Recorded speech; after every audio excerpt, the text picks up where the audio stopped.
Hello dear students and friends. Aaradhya study पॉईंटमध्ये आज आपलं सर्वांचं स्वागत आहे. आज आपण इयत्ता 8वीच्या trees are the kindest things I know या पोएमचे वर्कशॉप पाहणार आहोत. चला तर मग आपण आपल्या व्हिडिओला सुरुवात करूया. तर बघा, इथे पहिला प्रश्न आहे, pick from the poems words that rhyme with the following words. Fun, sun, hum, no, no, grow, now, cow, above, sight, light, night, fly, sky, lullaby. Pick from the poem lines that create the picture in your mind.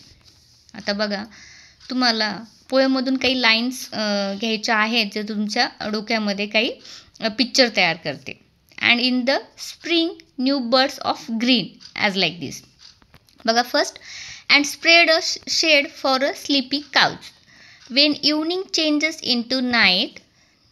C, and when a moon floats on the sky. E, they do not harm, they simply grow. Third question बघा, the poet refers to trees as the kindest things from the poem. Pick out 5 facts which prove the kindness of trees towards others.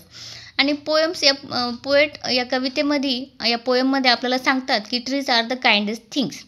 आणि मग आता याबद्दल facts असणारे या कवितेतून 5 गोष्टी सांगा.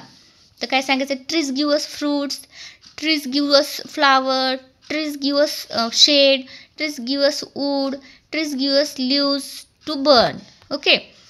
आता फोर्थ क्वेश्चन बघा,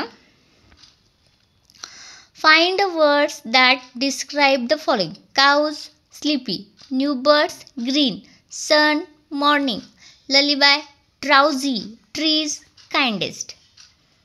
अशा प्रकारे आपण trees are the kindest things या पोएमचे वर्कशॉप पाहिलं आहे. Thank you.